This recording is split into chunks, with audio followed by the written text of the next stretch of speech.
Yeah, they're off to a strong start, and those are also a lot of decks that were heavily played by players. So, people seem to have, the horse in the right race, as it were. But this round, we've got a little bit of a spicy one coming your way.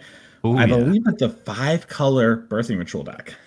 5C birthing ritual. Let's have a look. WBRG. That is all the colors, but this deck is trying to do something pretty interesting. So, maybe simple stuff out of the way. Omnath, Leyline Binding. These cards care about having lots of colors. That makes a lot of sense. Then we have some Cascade cards, and we have this birthing ritual. What on earth is going on from that point? Yeah, so you see the two-color birthing ritual deck, and that deck's like a value pile, right? It's got a bunch of force negations and flare denial and subtleties and just creatures that draw a card. This is doing some of that with the birthing ritual and a bunch of creatures that have value. But instead of trying to just sort of be like generically, I'm going to, exchange resources over the yours that matter and kind of figure it out from there. This deck is just I'm a bunch of really strong cards that can take over the game, and I'm using Birthing Ritual to find those cards more and more and more. And my Shardless Agent will always hit Birthing Ritual. So the idea being I'll Shardless, I'll hit Ritual, then ideally I'll jump my Ritual, using my Ritual, jump my Shardless into something like Omnath or Superior Spider-Man and take over the game. Yeah, and just, in case you haven't played Modern for a bit, or maybe just want to know what the giant paragraph of text on birthing rituals, I'm going to read it for you all real quick. 2 mana enchantment from Modern Horizons 3. That means, everyone, yes, it is Mason's fault. At the beginning of your end step, if you control a creature, look at the top 7 cards of your library. Then you may sacrifice a creature. If you do, you may put a creature card with mana value X or less from among those cards onto the battlefield, where X is 1 plus the sacrificed creature's mana value. Put the rest on the bottom of your library in a random order, as you do so often these days.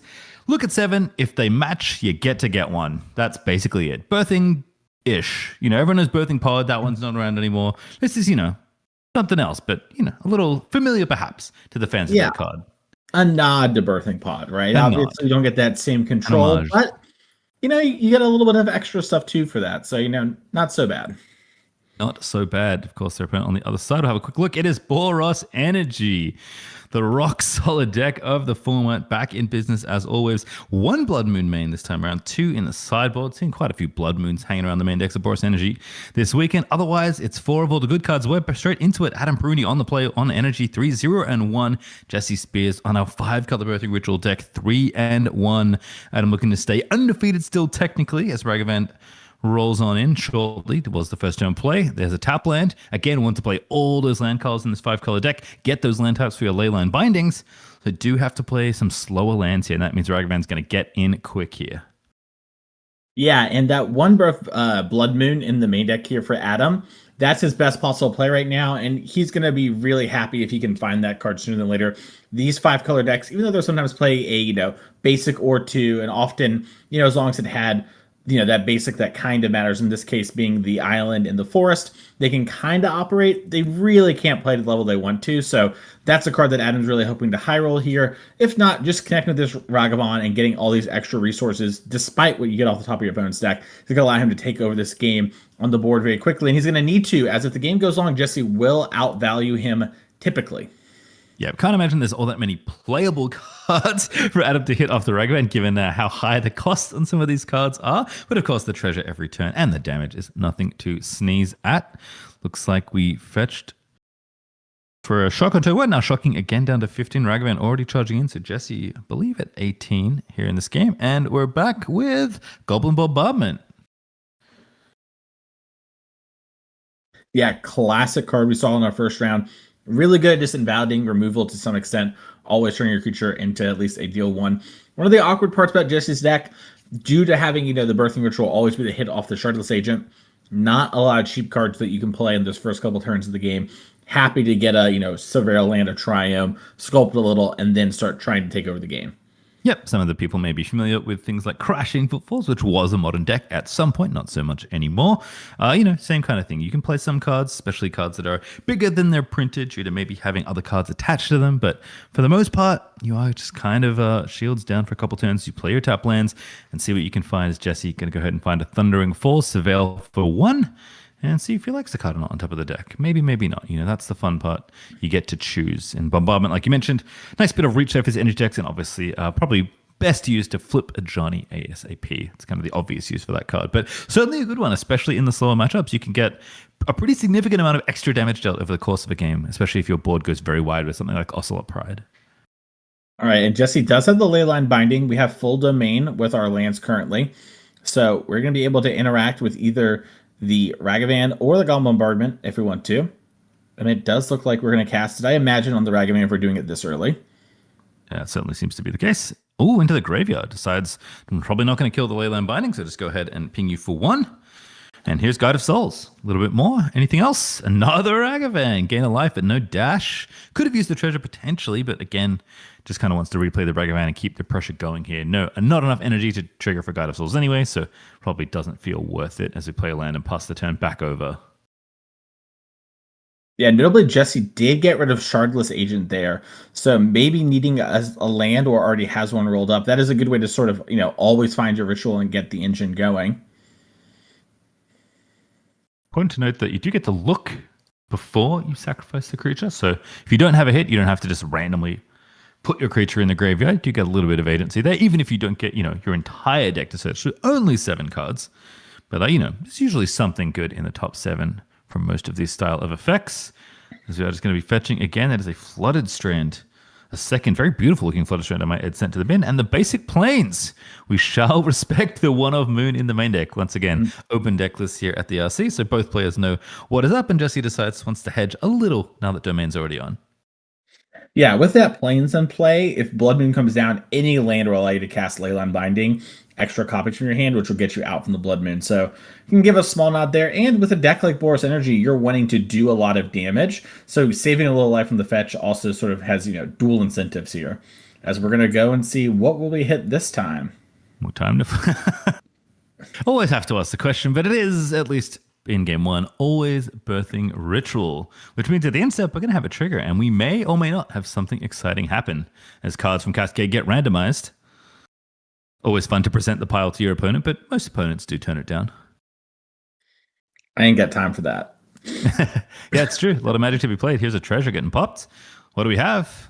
Take out your creature, Galvanic Discharge. One of the most played cards on the weekend, I have to imagine, seeing this round after round here on camera. Pretty good bolt spell, as it turns out. And Shardless Agent's going to hit the bin. That means we will get a Birthing Ritual trigger. It just won't do anything fun. In fact, that's fun. I didn't realize it only gets the second part of the trigger if you control a creature. So it just triggers and then nothing happens. How exciting. Yeah, what fun. You see Adam here also really valuing the Surveil. We could have kept the treasure, had more mana on the future turns, and just got a non-Surveil land here, but Adam really wants to find something that can help maybe take over the game or close it out, since we do have a little bit of board pressure here. Yeah, we are going to get... If we have another creature, also some chance for Guide of Souls to flip somebody over, so land can go to the bin. Maybe looking for another creature to just trigger Guide of Souls yet again here for Adam. Wants a bit more action, you have to think, with the way that sequence worked out, and the land going to the bin would certainly indicate that, but the creatures are rumbling on in. Guide of Souls and Ragavan going back through. No Guide of Souls energy being expended, don't have enough. Instead, it's just a card flipped over the top, and yet another treasure getting made. Adam not necessarily finding more pressure, which it seems like something they wanted here. Yeah, and Superior Spider-Man, a card Jesse doesn't mind losing in this spot. It's kind of a cute little tool, something you can use to jump with the ritual, get some value, like another Solitude, etc. And I know Adam can't cast it because he only has 1 treasure, so Jesse, I think, really looking for something here that's like Quantum Riddler or something like that, where he can play it and then jump it into anything with the ritual and maybe still have some mana up to interact. Makes sense to me. It's Jesse going to untap. Adam, I think a single card left in hand. It looks like some consideration here for Jesse, just deciding what do we want to do. We lost our first creature for the Birthing Ritual. We have our Namesake enchantment in play. If we keep presenting creatures to our opponents, they are going to pretty much have to do something about it. Or as you said, the value train is going to tick for too long. That is a creature, but not today. It's going to be played as a land here. Which Glade Meadow? There's another one, that's why. Going to take out this bombardment, it looks like. Yeah, it's expensive, but this is sort of, what Jesse's going to do. He lost a lot of life this turn, but he's going to answer this bombardment and then ideally turn this Witch Enchanter into something like Solitude or Omnath or Quantum Riddler or Elish Norn and just use that to maybe take over the game. Seems good. We'll take out that bombardment, put a body in the way temporarily and force Adam to have a removal spell here. Fetch already popped though. Marsh Flats into the rubbish bin, so have to imagine there are more bolts of some kind where those came from. Again, Boros Energy, lots of good individual cards, lots of really efficient cards. and they all work together and individually well. So a deck that many players have sleeved up for this regional championship, and you can kind of see why. Lots of players doing well in it so far. So a win in our very first round, all the way back in round one, and now still an undefeated energy player here on the right-hand side of your screen as players are just quickly chit-chatting about what's happening up next. Yeah, it looks like this Surveil's pretty challenging. Makes me wonder, is this like a medium plus card in this spot? Like maybe in Johnny is an example of like sometimes it's good, but it might not be enough to win from here, especially with the bombardment going away. It's definitely a thinker here for Adam.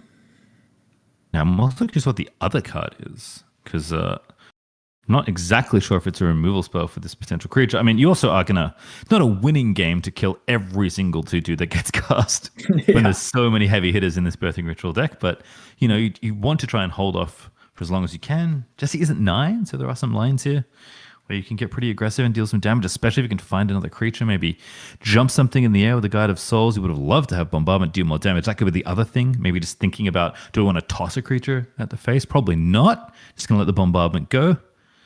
And which Enchanter is going to stick on the board for now, it looks like. And Birthing Ritual, here we go. Look at 7. Anything good? We found a Solitude at worst, so that's a pretty strict upgrade. Just on base stats, you're up, a point. Seems good.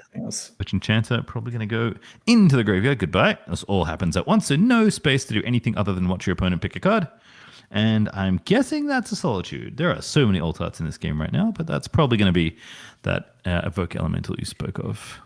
It is indeed that Evoke Elemental. Question is, do you want to go after Ragavan or Guide? Guide can maybe get a creature big enough, to sort of jump over the Solitude so it can't block, but Ragavan, if there's an answer for your Solitude, would be really frustrating. Gonna take out Ragavan, leave the Guide of Souls there. 2 energy still on the left-hand side of your screen as we learn all the alt arts of Solitude this weekend. Most likely. Ajani into play, though. Very nice full art Ajani. That's going to be 1 life, 2 life, because it does make a cat. Up we go. Can we throw the cat at the face? We cannot right now, because again, the Bombardment did go, but the Guide of Souls is going to jump in, and we're going to do a bit more damage here. Again, this does present a 2-turn clock, I believe, although Solitude's going to get in the way potentially. Does not fly. Looks like it flies in some of its artworks. Does not, in fact. So that 4/4 Angel now, the Guide of Souls, transforms into with those counters. Not going to be blocked by that Solitude, and Jesse's going to go down to 6, getting a little low on life here now. Yeah, and this is an interesting spot. Jesse kind of wants to get in with the Solitude and gain some life, but if we do, the Ajani flips and we lose currently our only creature. Something like Omnath would be great here, but we actually have double planes, right? That Witch Enchanter that isn't flipped over there is just a white source, meaning on 4 mana we cannot cast Omnath in order to sort of keep digging. We do have a Shardless Agent that's going to find Birthing Ritual number 2.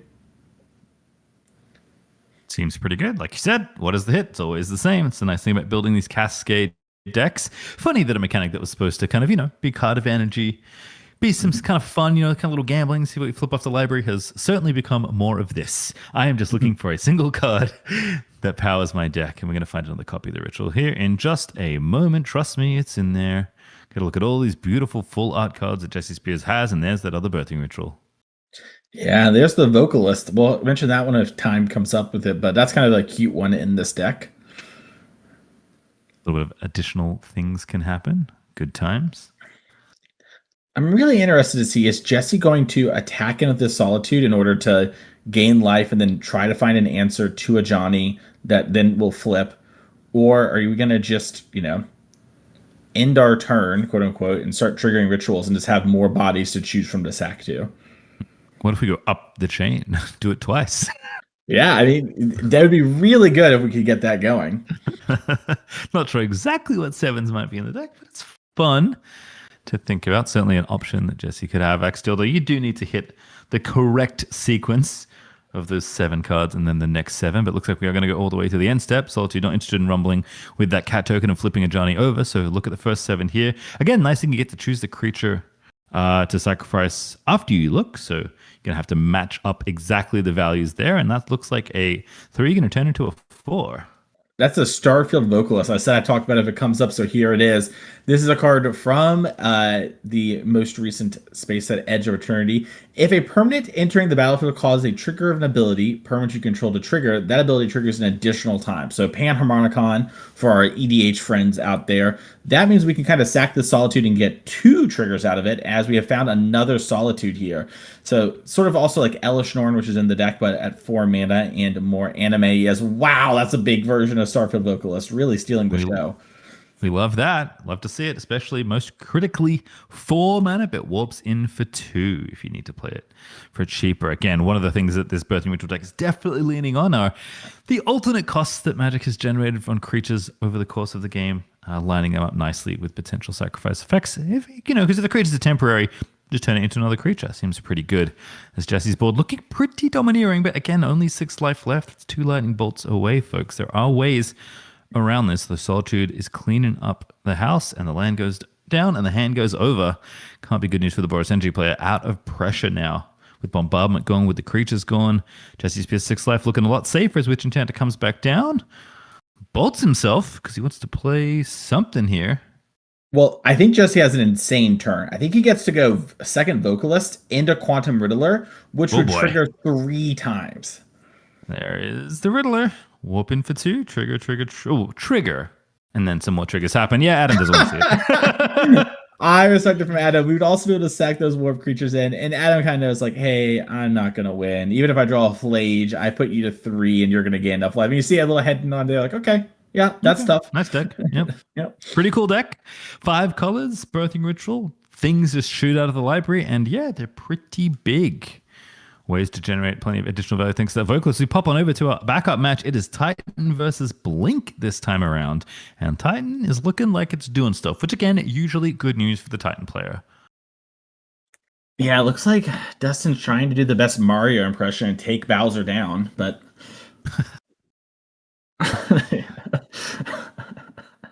Sorry, I think I'm very funny, and in reality, I'm mediumly funny. Oh, I mean, medium plus. Please, at least give yourself some credit. The floor is quite high there for Mr. Mason Clark.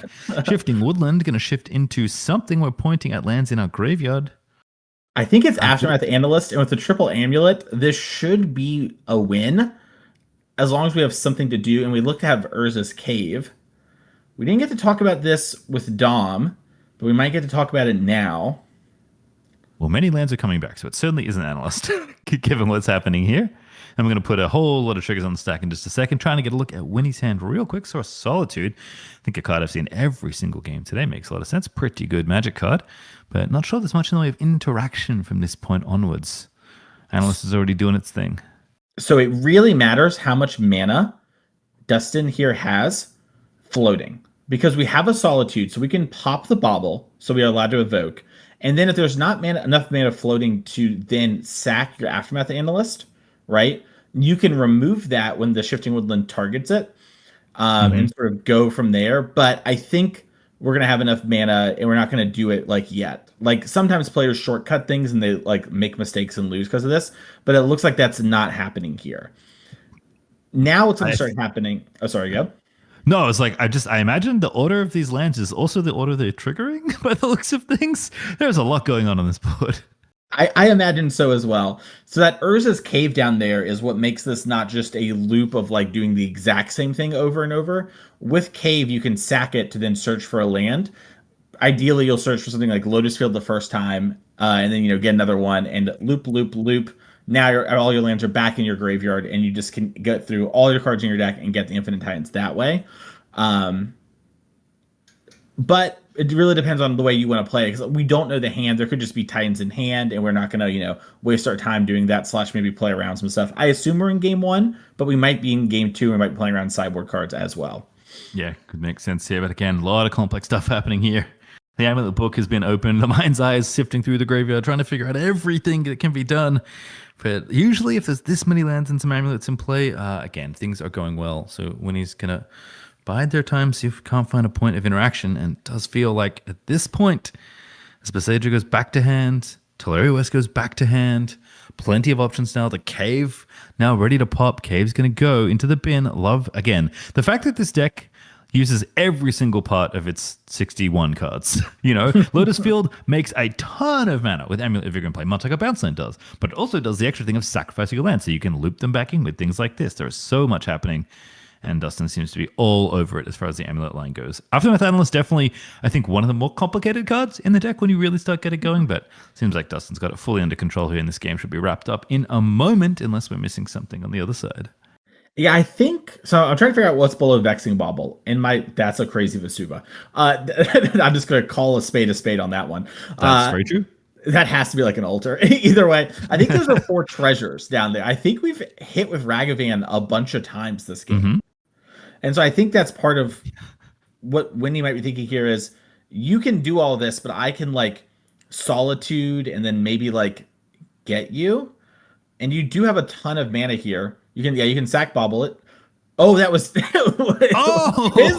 The Ragavan. Okay, that's why I was like, maybe this is a sideboard game if that's in our deck, but I couldn't figure out why the side Summoner's Pact. This all makes a lot more sense. That's a one of usually in the Titan decks, right? You can find it off of Saga. Yeah. So it's very funny to see Ragavan find it there and get played by Winnie. Clearly was stopping something from happening here for Dustin. In terms of Summoner's Pact, most notably, I'd have to say, but does turn on Evoke Elementals on the other side. So see if it makes a difference here. Mana is getting tapped here for Winnie. So interaction is coming. That's a fetch land, though. What are we trying to find here? What is the angle? There is so much mana ready to happen. Does Winnie have an answer to what this Aftermath Analyst line? We saw a pretty funny one in the last round to answer Analyst. Going to have to do a little bit more than Stern Scolding to win this game. Yeah, I think there's something.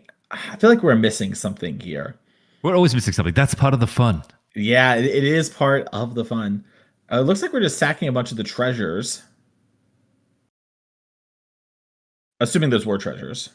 I think so. It would be very funny to me if a hardcast element will happen after Vex and Bauble got Besaged, but we'll have to see. Lots of hands flying across the table. Also saw at some point Dustin kind of doing the double wavy arms action, that's when the Amulet line's getting spicy. When they kind of have to, push them, fan themselves off. The more you act like a Muppet with their hands, the more I know I'm dead. And the arms start waving around. I'm like, oh, it's over, Kermit. I get it. Yeah, Summoner's Pact was the answer to our question, so Vexing Bauble had to get Besaged. I saw another one as well in Dustin's hand. So there's Titan. What else are we going to get? I guess we're just shortcutting to 2 lands. There must be an unbelievable amount of mana ready and available. So what 2 lands are we getting here? There is more to come. That Shifting Woodland is still tapped for something. It would have been untapped by Amulet, so I assume it's targeting something. That's Titan. Yeah, it's also possible we just floated all the mana, like you were saying before, because you can activate that one while tapped. So that's true. It is one of the weird lands. Yeah, that's a swing and a miss moment. Good intentions. I mean, it does sweet things. We can't say that isn't true. That is super true. I think so. Yeah, I think part of what was happened is we were just looking when we searched for Summoner's Pact for what we're going to actually grab off the Titan, because clearly at this point you're like, okay, I'm presenting like basically near a loop. There's almost no way you can win. You have to have something. And so I think now we're like getting Otawara, getting the Surveil, and maybe setting up to like bounce the Otawara as a way to protect the Titan, because you can just, Otawara your own Titan. Yeah, seems pretty good. In fact, I think that is bounce on Otawara, so that's going to bounce back, and we're going to have to find out another day, because we're back to our feature match. Adam Bruni on Boros Energy, down a game here in this best of 3. Ragavan on turn 1 up that mountain, and the Birthing Ritual deck is going to pass it on over. I believe there's an Expedition Misty Rainforest as the first land for turn. A very beautiful card. As Ragavan's going in, anything to cast? Birthing Ritual, one time. Childless Agent. You know what? Kind of a fun one. Yeah, close one. If you had a splash in your deck, you might have been able to do it, but a little late right now. Let's see if we had that Blood Moon. We had 2 in the sideboard, 1 in the main. That would be a near game-ending play, I imagine. Well, there's the land. I feel like if we're looking this long at the hand, Blood Moon is not... Well, maybe. I imagine the Blood Moon is slamming down on this turn if he has it. So maybe something else. There's 2 mana. Going to be a bombardment once again. Yeah, second verse same as the first when it comes to the way this game's playing out.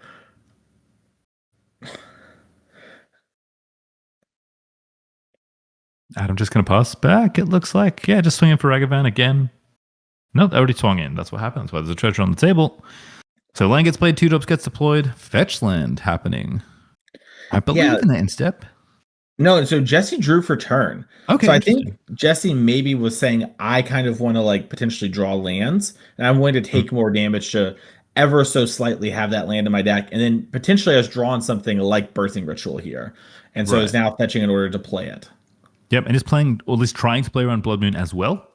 Gonna Mhm. go ahead and get a basic island as the first land for turn off that Misty, and then we'll see if there's another basic to follow. We saw it plains in the last game. There is another oh, that's a forest actually, I think.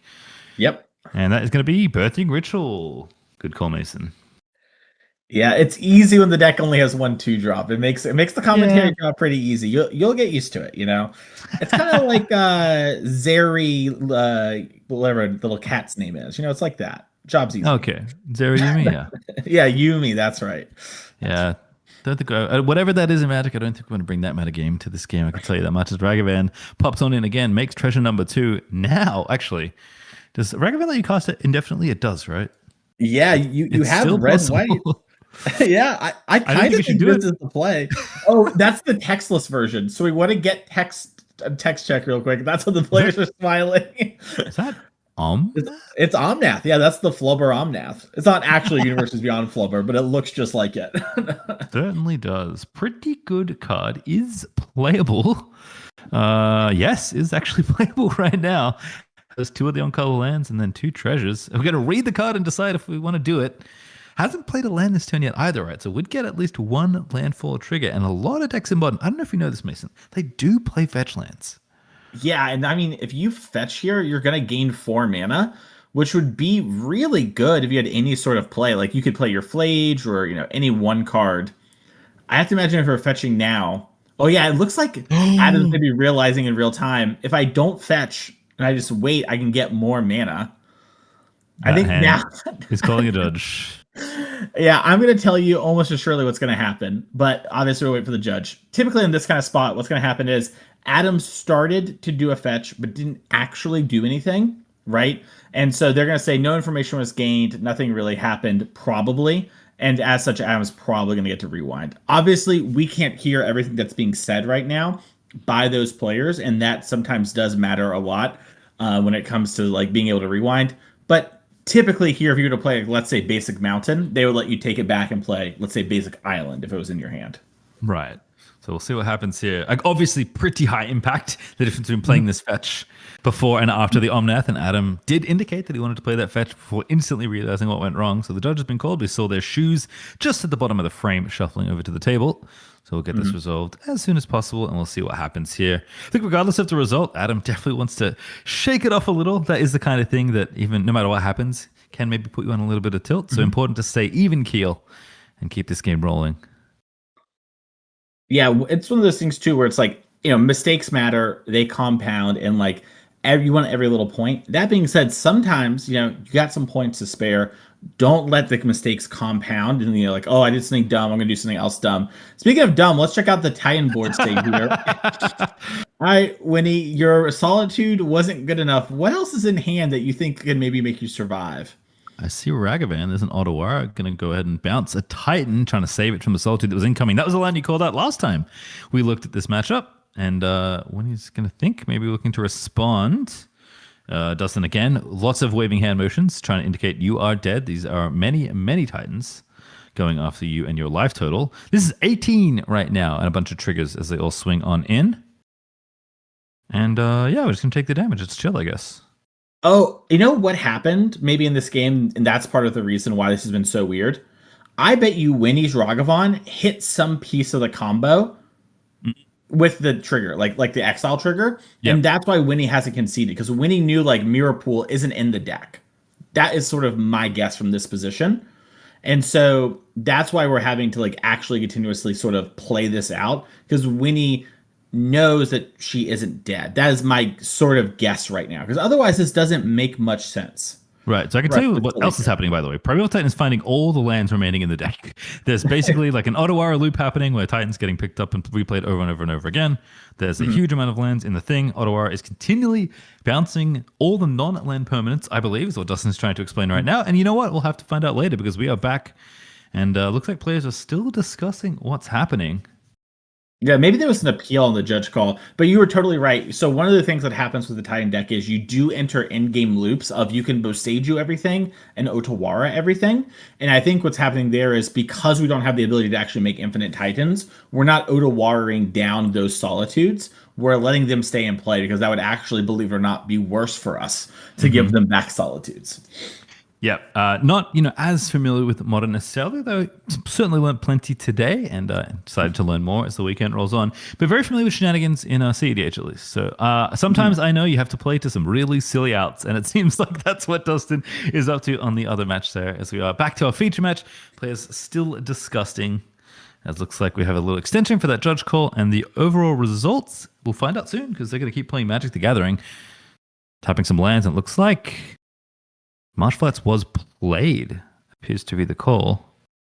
Unless Omnath wasn't on the mind at all. Yeah, I assume that maybe the ruling from the judges, the fact that you fetch means you gave information. But because Jesse allowed the fetch, meaning, Jesse could have done something like solitude in response, right? And so whether that's a play Jesse would or not want to, you gain some amount of information. It could be the reasoning here. Either way, we're going to play as it lies. It looks like we maybe have a Johnny in hand. So obviously having the Omnath and the Ajani would have been nice, but this is still a pretty great place to be. I think Adam, though, definitely has to think about future turns here in this spot. Not just like, what do I play this turn? Maybe want to play something else. We are going to actually pop this, and Omnath still coming into play. But as we can obviously see, that fetch land is in play. Draw a card. Man, this card has so much text on it. I know it doesn't look like it because there's a Texas version on the board right now, but Omnath does an unbelievable number of things. It is kind of a wild card. It's ironic, really, for it to be a textless card. But I like this play from Adam. Even though obviously we missequenced it a little, I do think just from able to make out from his hand that just playing the Omnath here actually is the best thing in the long run, even though you miss out on that, sort of burst of mana and being able to play a Johnny right away and flip. I think you're going to need the resources here to battle Jesse. Makes a lot of sense. Can also gain life in a pinch with that fetch land if that ever comes up. Probably not going to come up at 20 life. Card draw only happens when it comes into play, though, so not going to get that one again. My goodness, that would have been a fun card. Instead, Jesse going to go ahead and play this Thundering Falls, get a Surveil going. And this is kind of where the problems can start, right? Any random dork that gets played with this Birthing Ritual in play could be something ginormous, and that's a pretty good dork to have here. Quantum Riddle are going to draw a card here for Jesse Spears. Oh, okay. Adam has Blood Moon in hand. Pretty good card. I think maybe that's where we tricked ourselves along the lines of we were going to slam our Blood Moon. But, one of the nice things about Omnath that never really comes up these days, but, every now and again does, is if you get 3 lands in a turn, it does do 4 damage to each opponent. So the fact that we have held this fetch might end up actually netting us 4 damage to Jesse, and that could be really big here if Jesse gets one of these more mediocre creatures, as we do want to sack the Riddler for basically anything here since it is warped in. And there we go. Looks like Omnath is met with yet another Omnath. Little flubber fight. Right,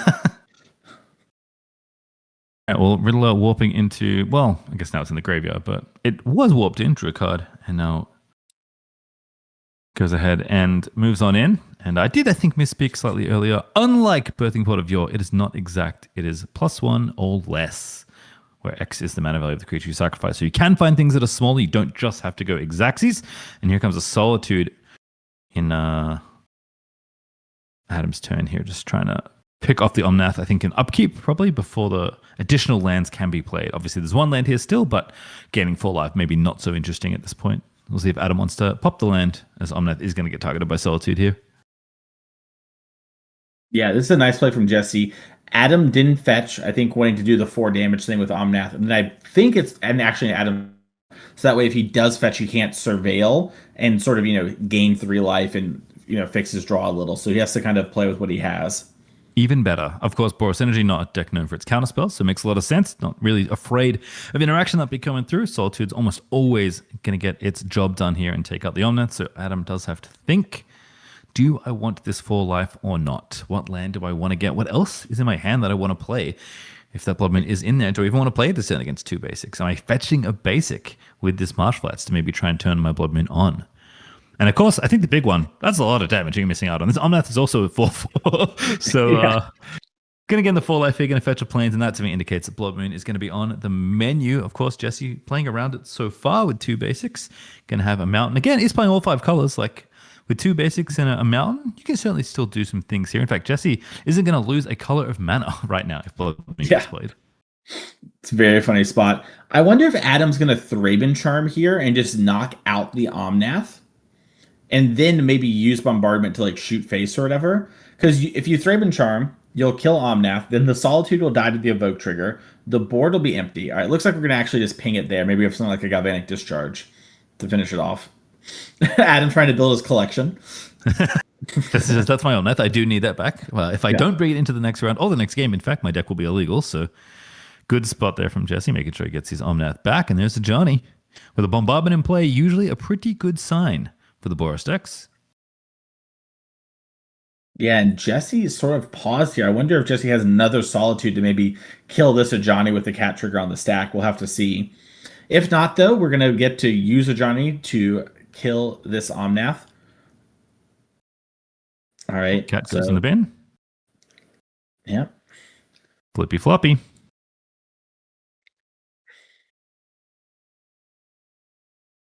And looks like more cats. They are going to indeed scratch. And that's going to be Omnath down, Ragavan in, card revealed. Another Shardless Agent. It's feeling like Christmas over here for Adam.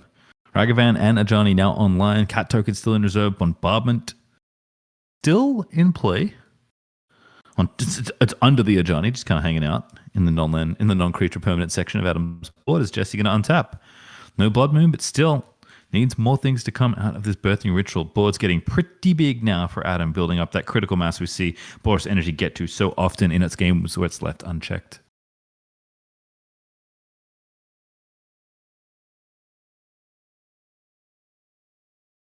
So funny, all the basics we have here.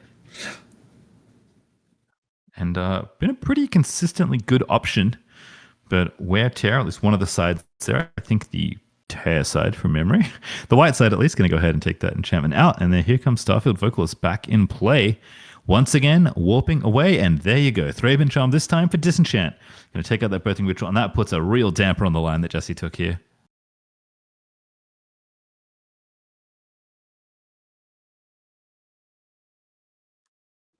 Yeah, really. This kind of shows like one of the awkward situations for Jesse's deck. He does a lot of strong things, right? Like he can take over the game, he can get a lot going, but a lot of cards he's having to play in order to kind of make these things work are a little awkward. Whether it's, the big creatures or Birthing Ritual in itself or having to skip turn one basically every game. So there's a lot of power, but, comes a little, junk in the trunk. Certainly does. Sometimes you look at 7 cards and, it's all garbage. Unlucky. So we'll see what happens here. Adam dismantling all these pieces bit by bit. Warp creatures not so good when the thing you built your deck to get value around does get disenchanted by your opponent. And again, Cat's going to keep rumbling in. Ragavan going to keep peeling cards off the top. Treasure going to keep getting made. And Ajani going to keep doing something. Doesn't really matter what direction you took Ajani up in. It's usually pretty good. And Season Pyromancer. Oh, baby. Always a good time drawing 2 cards there, exchanging that one, making a token. And again, the board's getting bigger. No Bombardment is good news for Jesse because that would do quite a lot of damage even at this juncture, but the creatures are still rumbling in.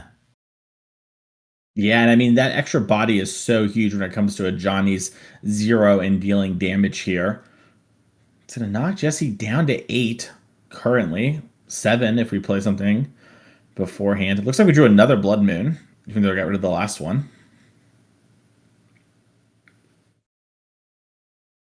Makes sense. More tokens happening. There's a guide. Getting out the energy counter, it looks like, as well. Wanted to make sure I keep track of that as well. Again, lots of different game objects to keep track of here in Boros Energy. So there's the energy. And then I believe Johnny made a cat. Getting a life, getting an energy, pass the turn. What do you got, Jesse? Just got nothing. Game number 3. Yeah. I'm going to be on the play, and even if you have Ragavan, I can at least play my ritual before I get hit. Yeah, so, obviously, play draw often making a difference. As we pop back to our other match, Amulet Titan, I have to assume won game number 1, despite how convoluted the route seemed. And double Spelunking, double Grazer looks decent. That's an Echoing Deeps hanging out. Looks like it's going to get played. but no amulet. Although Spelunking does a decent impression, so Yes, Spelunkings notably in multiples don't stack like Amulet does, right? mhm. Amulet, you have two of them, you're over the moon. You have two Spelunkings, well, you're safe from a wear tear. You know, It's a that's draw really what's card. going on here. As we see, Lithuanic Barrage came in to answer Ashiok and does that job very well. That card is really hard for the Titan player to beat while it's stuck on the board here. So we're gonna have to see what Winnie also has in hand to maybe sort of close this out. Possibly and very reasonably could have kept a hand that's just Ashiok, Felia, 4 lands, 5 lands. Like that is a fine keep in this matchup. Makes a lot of sense. Also, just realized that I believe Deeps was the card played off the Spelunking. I guess it may be a Grazer came off, but if it was the Deeps, you do get to gain 4 life, which is, I don't know, that's kind of fun. But certainly not quite as powerful as the triggered ability of Amulet of Vigor. Again, one of those things that I think if you look back at World Wake when that card was first printed, probably think, oh, that's not going to be a big problem. And, now Amulet Titans here, 3-1 in the RC. In fact, there's 2 Amulet players 3-1 right now, as we know, Dom losing the last round after being undefeated. But Dustin's still looking for a little bit more. Again, the dice are coming out. The Primeval Titan just straight up getting it put onto the board. Yeah, and this Vigor? is really, really powerful. We can't. I don't think we can make infinite titans from this spot. But we can't just haste this titan. We can also just grab T West plus a blue green bounce lane and get another summoner's pack and sort of keep going. Winnie has a Charmaw in hand, and it's funny, this deck, at least for a lot of the builds now, actually has more lands that make colorless than green on their own. So that card actually randomly does just sort of stone rain people a lot more than you'd expect from, sort of a quote unquote mono green deck. But here, Dustin just didn't have any colorless land, so it's stuck in our hand this whole game. That's funny. And indeed, it's going to bounce the 2 West. More cards coming down. Is that a stock up? That is a stock up. It is. Yes, yes. More divinations in the sideboard. Amulet players actually, some of them have this in their main deck as a way to sort of just be like, hey, I am a combo deck. I do kind of want A plus B. And there's plenty of matchups right now where I actually just want to sit around and slowly make my land drops and not worry about winning. Because once I get to that point in the game, I will win. I just need to make sure that like I get there. Well, it's currently 3 lands to 5. There's a Primeval Titan in play versus a Felia. Have to think that Primeval Titan wins that fight most of the time, but we'll see what Winnie has to bring to bear in this particular board state. Again, Amulet Titan doesn't always have to do the fancy thing. Can sometimes just play a big 6-drop and see what happens after that. So good at building critical mass. Also very good at killing you in very convoluted ways by comboing you. So tons of fun as Arena of Glory, I have to imagine, is getting exerted there. And here we come with, oh goodness, that's the big dragon that blows up lands. The one you mentioned earlier. Obsidian Charmaw, and I'm curious what land it's going to blow up. I mean, with Felia, you can blow up 2 lands. Not so bad, although I don't think this Felia is going to survive the combat step if it does due to Titan. Are a lot of non-basic lands though. So actually using kind of Ancient Tomb mode on the Arena of Glory there, making an extra mana. Making sure this 5-drop could come out, as you said, not reduced by any colorless lands, which is quite funny. I don't imagine Dustin played around it, but worked out nicely anyway, as when his sideboard card trying to get some damage done. Felia is going to charge in. So as the Charmaw, it's a hasty 4/4 flyer, going to get blinked out of the way, so no damage done. Felia going to get blocked, but again, we have to take out the lands. 1 bounce land already picked off. Back we go, and another bounce land. I have to imagine Simic Growth Chamber number 2 is going to hit the bin.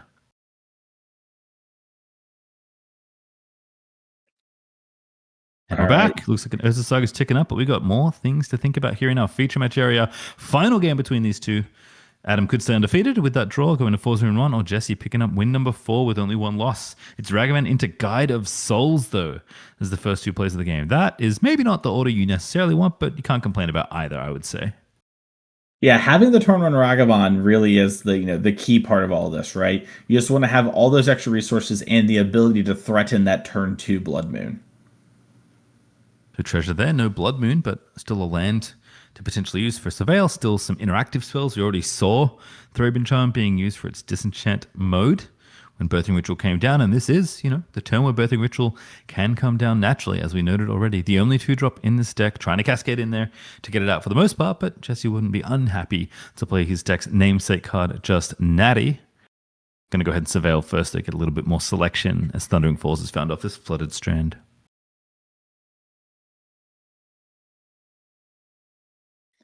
Yeah, and so this next turn here, Jesse really wants to play Shardless Agent. Ideally, something like Leyline Binding here to kind of relieve some of the pressure would be good, but we, at kind of minimum, need to get Agent or something like that down so that we can start going up the chain and start taking over this game. That's true. But Ritual itself is not very good if you don't have creatures to sacrifice to it. You don't even get to look at the top 7 and have some fun. You just get to pass the turn as the trigger dissipates. So there's land number 3, Shardless Agent. We saw a bunch of them get stolen by Ragavan in game number 2. Does Jesse have one in hand? We're going to fetch a land and find out. But if this land is untapped, I have to imagine Shardless Agent is the card that Jesse's about to put on the stack. All right, looks like we're getting the planes. That's going to allow the Wear Tear in our hand to fight over Blood Moon if that comes down later, or Golem Bombardment, which has been a thorn in the side of many players this weekend. Yeah, it's only, halfway through Saturday, so we're going to see plenty of those, I imagine. And here we go. There's that Shardless Agent we expected. And we'll do the, the customary ritualistic flipping of the cards until we find the only 2-drop in our deck. It is sideboard, though, so, I don't know if there's a hit that Jesse could have added, but there's a chance. Gotta show him. Yeah, and I know what's on bottom, too. It's true. Got to get the information. My favorite thing that ever happened later. Yeah. One of my favorite Mad tournaments of all time is I played against Living End, and they revealed their 7 other Cascaders during the Cascade. And so when I countered that Living End, I felt very confident it wasn't going to come down again for a little bit. Sometimes that information matters a ton. Certainly so. You do have to reveal the cards. And players like Mason will take note. Shuffling here for Jesse. Big stack of cards. Hand them over to the opponent. Nope, not even close. Just put them under the deck. Not interested in presenting your little random pile to Adam. And I think that's totally fine. Adam doesn't seem particularly perturbed. As land's getting untapped, Surveil land getting found, unless we're trying to interact with this Birthing Ritual, which I'm guessing is more where we're at. We're likely in main phase 2, if I had to guess. I think so as well. Not just for Vintage and your mana drains. Now coming to Modern, the second main phase. Yeah. So good, they did it again. Just a lot of thinking here. Again, 15 minutes or so left in the round. Should be plenty of time. This table did get an extension as well. So I think the timer on your screen should be accurate after the little judge call. But I think game 3, plenty of permanents on the board. Time shouldn't be a factor for either of these players to really worry about. But do want to think through your decisions fairly carefully. Need to play fast enough to keep the game moving, but don't want to make mistakes at this critical juncture. It is game 3, round 5 of the Regional Championship. Definitely want to keep your record as clean as you can. There's Sacred Foundry, so it's going to be a spell cast here instead. No Surveil, so I have to imagine one form of disenchant is going to be aimed at this Birthing Ritual or a removal spell at the creature. Both would do the job here for Adam. Yeah, maybe something like a Thraben Charm going after either the Ritual proper or the Shardless Agent. I imagine you go after the Ritual, but I could see a world where maybe you want your Ragavan to connect, and so you hit the Shardless Agent. Well, that costs 1, so that's going to hit a creature. No, I got baited. It's the other side. Wear Tear, one half of that card, going to disenchant the old Birthing Ritual. We're going to untap. And do we have a removal spell to make it even sweeter, perhaps, for Adam? Just want to take it all out and get the Ragavan in. A quick pick at the hand. He's keeping it pretty close to the chest. So we'll have to wait with bated breath. Pride was the draw. Pretty good card. Yeah, not bad at all. Especially with this Guide of Souls, no matter what, you're going to get that first trigger. Maybe something like a bombardment with it could help clear the way. Discharge. Seems pretty good. Put your pride alongside that. Swing everyone in. Maybe hold on to your treasures, Try and get that City's Blessing a little bit closer by holding on to your wares. Maybe swing it in first. So yeah, looks like creature's going to send in sideways. 3 damage over to Jesse, down to 13. Card flipped over. It's a Misty Rainforest. Ragavan is not allowed to play lands. Didn't make it that good. And another treasure will go over to Adam. And we'll see what the follow-up is. Probably the Ocelot Pride you've already spotted. Yeah, Pride would be a great play here. Honestly, yeah, this looks like there might be a Seasoned Pyro. Also seems pretty good. Not for right now. Although there are treasures, as you mentioned. So certainly is a play you could make. And in fact, does cash it in immediately. As always, Mason seeing all the angles. And we're going to go up to 3 energy.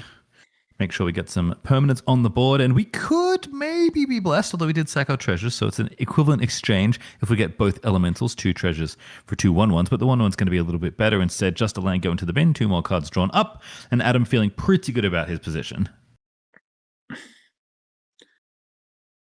Flooded Strand. I think Adam's already played a land for turn. Yeah, that's what What's I on the was draw this just game, thinking. and Jesse has Yep. not.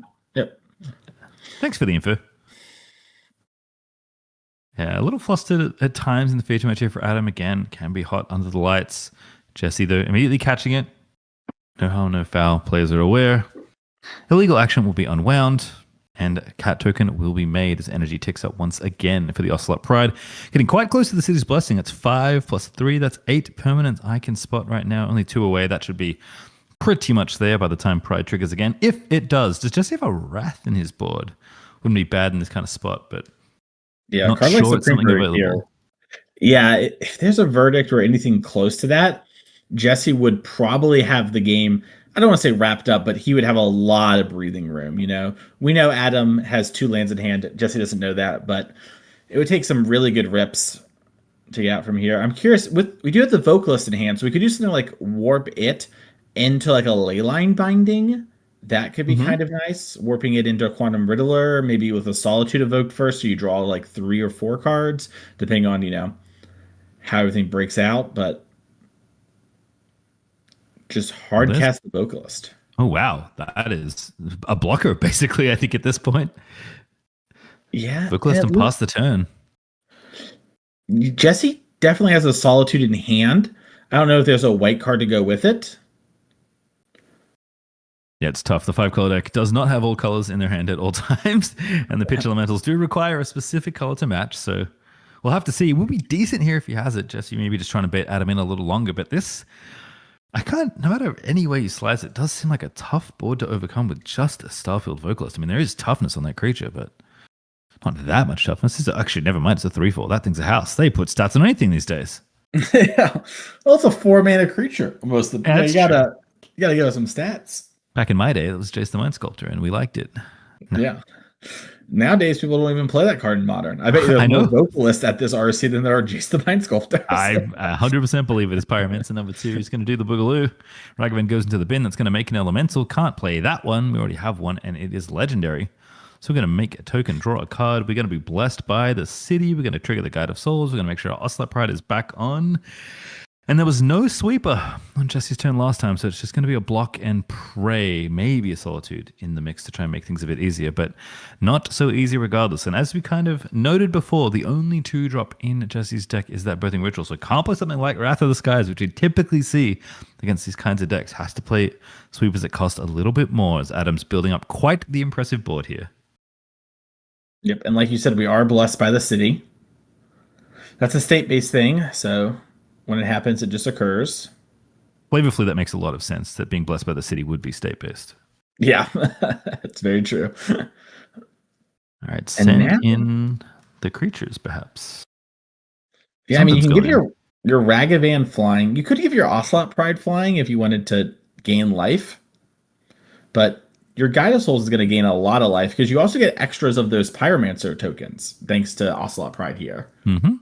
Yeah, quite a few permanents going to be spit onto the board in just a moment. It looks like it's Ragavan, an Elemental, a Seasoned Pyromancer, and a Guide of Souls trigger all going to be happening here. So Vocalist going to get in the way of one thing. Ragavan is going to be turned into an angel, a flying monkey.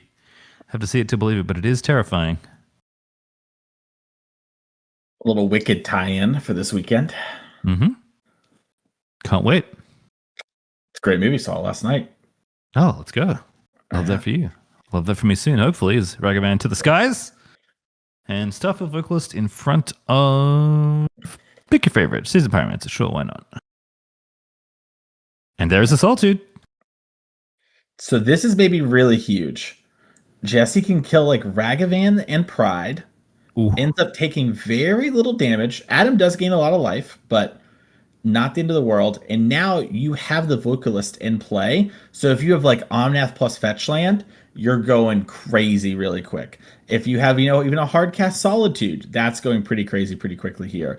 So this is sort of what Jesse needed. We needed to have things get into combat, barely, get hit here and have it all work out. And it seems to have done that. Yeah, looking good. Again, kind of held the Solitude. Really hidden in that hand. Letting Adam just play everything out. There's the Omnath you mentioned. Trigger. Draw 2. Never felt so good to have a land. To have a fetch land especially.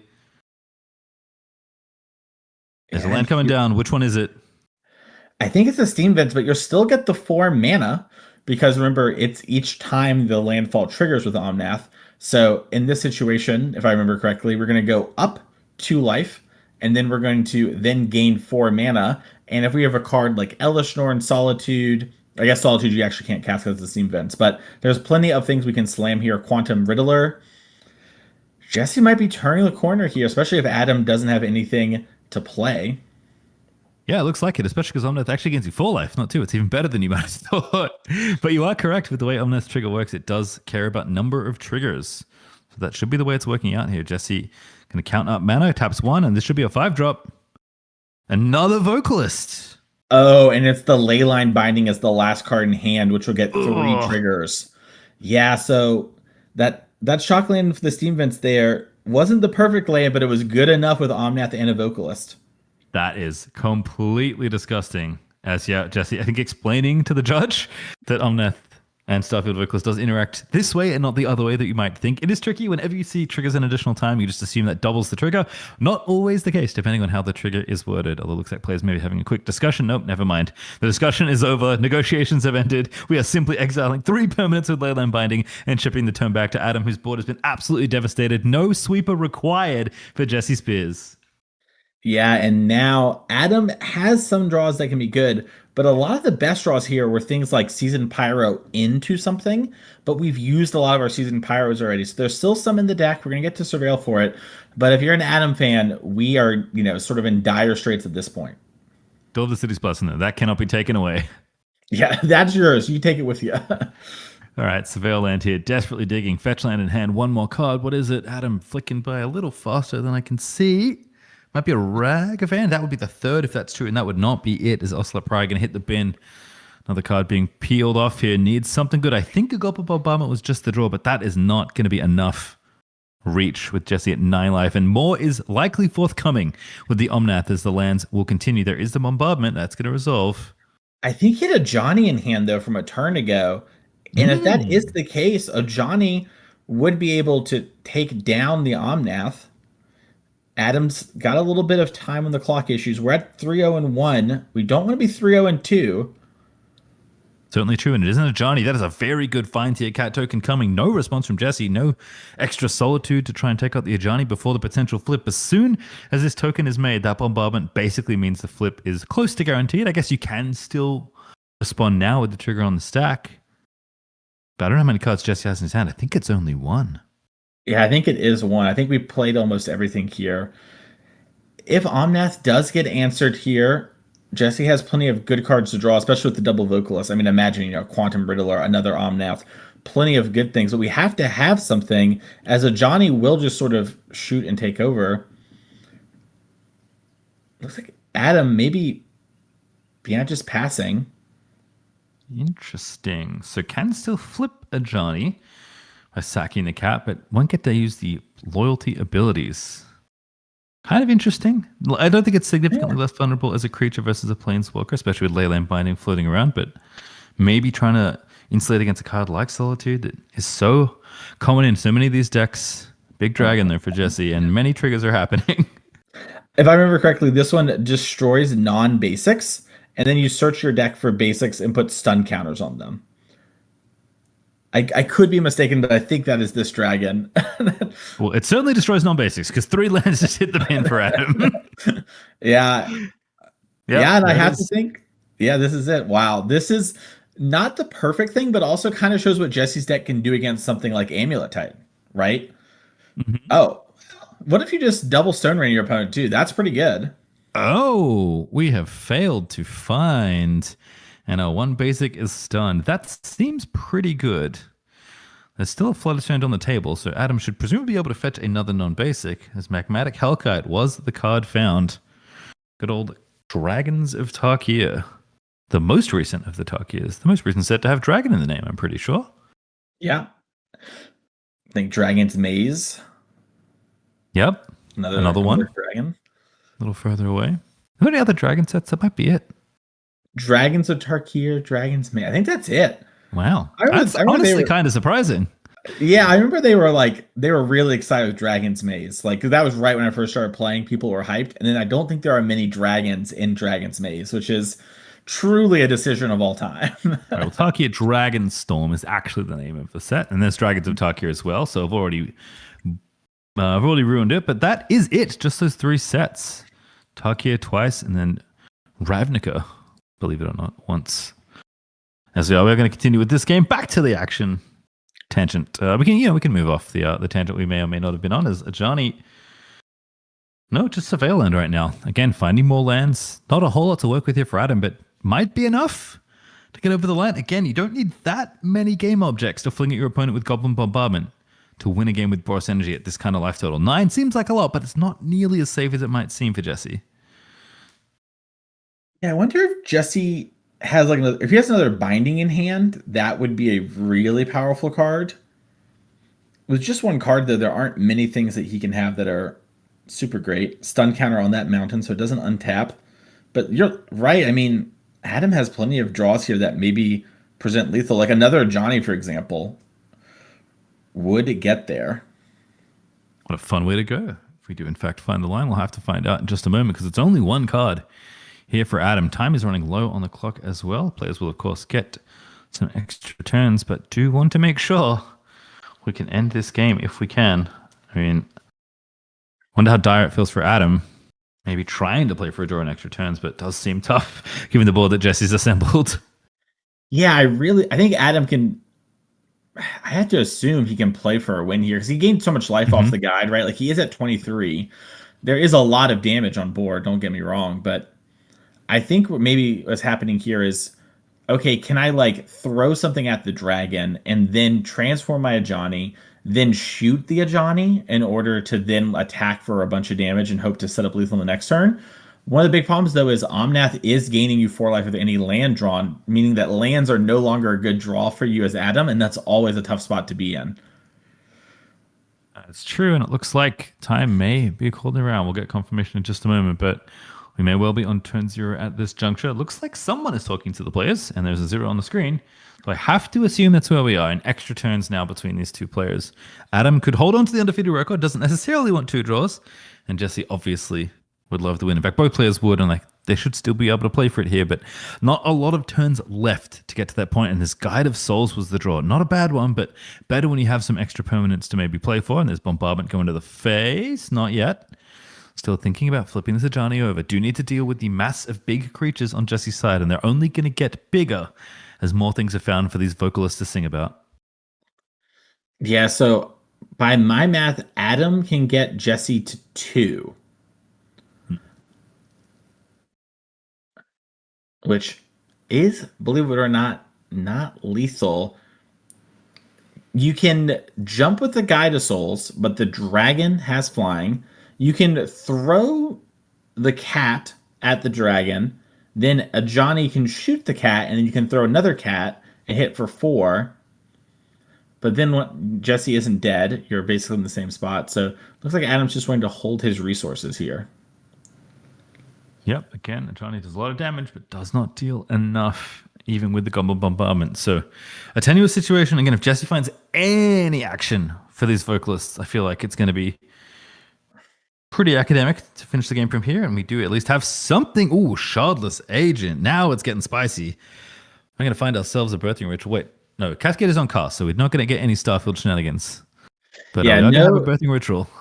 Yeah, you get the one ritual, board full of rituals, but that one ritual with all the different mana values in play, we're going to be able to upgrade that into something. And again, finding something for this vocalists. Solitude, perhaps. Always an option. Maybe more land destruction, although probably not what you need right now. Kind of already decimated Adam's mana base. And again, the game's not going to last so long that you're going to be able to lock them out of the game that way. So instead, the creatures are going to probably start to turn sideways. You do want to whittle down Adam's life total, and honestly, this board as well. It is getting a little scary from time to time, especially if something like Ocelot Pride comes off the top here in extra turns. That is a way we've seen these Boros decks make a lot of tokens. Yeah, and this is a weird spot for Jesse, where, if there was like 5 minutes on the clock, we would not be attacking with all these creatures, Right. It would be like maybe we're sending in one of these things, if that, we're actually just going to grind you most likely. But due to the fact that Jesse knows that getting a draw here is pretty bad, is going to try to actually win the game. And of course, Ajani can't get attacked as a planeswalker if it isn't a planeswalker, but it will become one in the middle of combat. A block there with the cat token, sacrifice to bombardment, deal 1. Jesse goes to 8. Damage comes in, but Ajani is now flipped onto his planeswalker side. And that 0, that middle ability is the one we're looking at. Make a cat token, deal damage to any target equal to the number of creatures you control, as long as you control another red permanent. And very conveniently, that bombardment that we keep talking about is another non-Ajani red permanent. As Vocalist number 3 comes down, and we're going to look at the top 7. This is going to be a spicy one. Yeah, this is a pretty big spot. Okay, Quantum Riddler was found. And you can sacrifice your Hellkite so that you actually get the extra Vocalist trigger as well if you wanted to. Gonna decide to sack the Vocalist in order to keep the Hellkite for future turns. Yep, kind of wants the flyer at this point, perhaps. Again, have to be concerned about Guide of Souls jumping up into the air, but Riddler does also fly. The big bird with 6 toughness that we've talked about for so much of this tournament so far is going to do a good job at getting in the way of an angel. As we're just counting through all the triggers, Quantum Riddler is going to draw quite a few cards. I believe 4 is the answer to this question. Well, it depends. 1 then 1? The first trigger could have drawn Solitude white card, and then you evoke and you draw another 2. So that's why Jesse was kind of pointing out, like, yeah, even though I draw 4, it's 2, and then maybe 1, maybe 2, depending on what happens. Right. Does make sense. Probably would have wanted to do that, especially with double Starfield Vocalist still in play. Instead, Jesse just draws his extra cards. And we're on extra turn number 2. 5 total starting at 0. We started with Adam. He was 0. Jesse 1. Adam now at 2. Needs to find a way to hold onto this game. Preferably pick up the win, but it's looking very tough against this board that Jesse has put together. Okay, going face. Probably a good sign for Adam. Yep, going to deal 3. Go to 5 now for Jesse. Again, enough power on the board to deal the requisite damage, but enough blockers on Jesse's side to make that not a thing. And 5 cards in hand now as Jesse untaps on extra turn 3. That land is going to trigger every part of Omnath. Oh, goodness. And that's it. That's going to be enough damage, it looks like. Just extends the hand over. So many creatures there for Jesse. And he's going to win in extra turns. 4-1 now, 5 rounds through the RC. A nail-biting game in the feature match area, going the distance. But the 5-color Birthing Pod deck does pick it up here at the Calgary RC, hosted by Face to Face Games. As a reminder, by the way, if you like some of these old arts you've seen, maybe some Sweet Solitudes, maybe some Birthing Rituals, if you feel like this deck is good, head on over to face-to-facegames.com. Get yourself some cards, and maybe join an event. They host plenty over in Canada. If you're that way or want to travel that way, you too could play some Magic Be on camera and have Mason and I talk about how great you're playing.